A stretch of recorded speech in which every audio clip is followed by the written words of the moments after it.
Hello, this is Ron Enrico from DLX Plugins, and in this part 2 video, I'm going to demonstrate how QuotesDLX works on the block editor. So let's go ahead and look at this quote, and this is in the block editor settings, and you can see that there's 3 tabs for QuotesDLX. There's Appearance, Tweet Settings, and Link Settings. So in this section right here, this is where you would put in the quote, and you can see kind of a rough preview of the contextual or the meatball menu options, and also some share this buttons. So let's go over the tweet settings tab real quick. So for example, I have here a toggle switch for customized Twitter content. So what that does is, say for example I have this disabled, you can see that I am over my character limit as far as Twitter goes, and that's because this quote is rather long. So what I can do is I can click on Customize Twitter Content and input a customized quote, which is what will be shared out. So that's why the character limit dropped significantly. And as you add more items to the Twitter content, the custom Twitter content, you'll see that the character limit keeps going up. So let's go ahead and just remove that. You can add in hashtags pretty easily, and those also count towards your character limit. And then I added in a tweet credit. So let's look at the link settings. And so what I can do is I can enable a link in the tweet, which will try to link to the actual quote itself. Or if you have a manual URL down here, that's what it will use. You can enable or disable an anchor. For example, if you're using a manual link, you'll probably want to disable the anchor. And URL shortening works only if you have a short link service installed.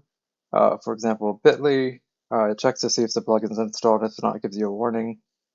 Supports Jetpack, and also you can do a manual page URL, which I have done here.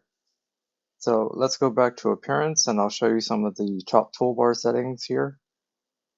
You can align QuotesDLX Center, which is the default, wide, full width, depending on your site. You can change the themes out. So there's 6 built-in themes right now as of this video. So I can choose, say, bubblegum for kind of like a pinkish type theme, dark matter, and then purple bliss. And you'll see your purple bliss that this theme kind of lends itself more to a center layout. And I'll go over that very briefly in the sidebar settings. And then finally, there's a preview mode, so you can go ahead and see what the block will look like, or if you're done configuring it and you don't want to have that these big interfaces showing with the tabs, you could just, when you're done editing the block, you can turn preview mode on. In the sidebar, it'll tell you that you have preview mode active, and you can turn it off. So then you get back your sidebar options.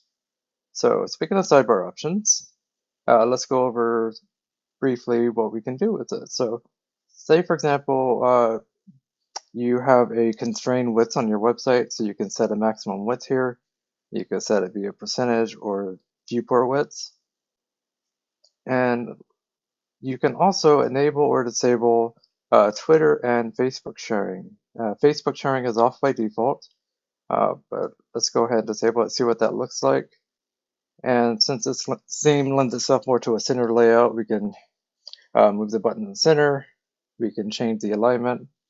I can choose text only, icon only, text under the icon. And if I choose icon only, you also have the button icon appearance. So you can choose a button, or you could just make it transparent and just have just a little Twitter button right here. So if I enable Facebook sharing, you'll see the same thing. I can change it back to button, and there you go. As far as the contextual menu here, this is a contextual menu, or some of the industry prefer to call it a meatball menu because it looks like a meatball sandwich. So when you click on that, you'll see several options, such as like copying a quote, which will copy the entire quote of the entire text here. You can copy a tweet, so it'll generate kind of what a tweet would look like. Copy a link to the quote, and then finally there's a shortcut for tweeting this out. So you can go into the contextual menu options and you can enable or disable the menu. You can choose what options show up in the contextual menu, like enable copy the text, enable email the quote, which is experimental. So if you turn that on, for example, you'll see a email quote option here. And then you can enable tweet this, and then for Facebook, enable share this, for example. So those are all the block settings, and in the next video, I will go over how to set the defaults for this block so that when you start getting up and running and inserting quotes, it's able to take seconds and it'll be effortless when you set same defaults. So thank you for watching.